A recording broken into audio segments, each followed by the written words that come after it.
Magandang araw, ako po si Mark Lester Lirag at ito po ang ating daily devotion. Mabilis ka bang magalit? Na nalakay po ni Pastor Russell Ocampo sa 365 of Daily Devotion. Ang Bible verse ngayong araw ay galing sa Nahum chapter 1 verse 3. Sabi po ay, "The Lord is slow to anger and great in power, and will not all at all acquit the wicked. The Lord The Lord had his way in the whirlwind and in the storm, and the clouds are the dust of his feet." Ang topic po ngayong araw is tungkol sa patience. Kapag narinig natin ang salitang patience, madalas naisip natin ang pagtitimpi, ang paghantay o ang hindi agad pag-react sa galit. Pero sa Biblia, ang patience ng Diyos ay hindi lang simpleng pagtitiis. Ito ay isang pagpapakita ng kanyang kabutihan at awa. At ang first teaching is, God is patient and slow to anger.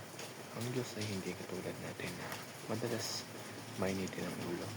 Tayong mga tao, minsan isang maliit na bagay lang, galit agad tayo. Pero ang Diyos, kahit paulit-ulit nating ginagawa ng mali, nagbibigay pa rin siya ng panahon para tayo magsisi. Hindi ito dahil siya ay mahina, kundi dahil siya ay mapagpatawad at puno ng awa. Ipinapakita nito na ang Diyos ay may long suffering character. Hindi niya agad iginagawa ng kaparusahan, kundi binibigyan niya tayo ng chance para magbago. The second teaching is, God delays justice to extend His grace. Minsan napapatanong tayo, bakit parang hindi agad tayo pinaparusahan ng Diyos?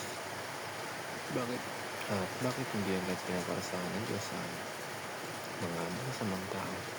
Pero ang katotohanan, ang delay ng hustisya ay hindi ibig sabihin na nakalimutan ng Diyos ang kasalanan. Sa halip, ito ay pagkakataon para sa mga tao na makakilala sa Panginoon at magsisi. Kaya nga sinasabi sa Romans chapter 2 verse 4, "Blessed possessed though the riches of His goodness and forbearance and long suffering, not knowing that the goodness of God may lead to repentance." Hindi ito ibig sabihin na wala ng judgment, hindi may pagkakataon pa. Kaya huwag natin i-take for granted ang patience ng Panginoon.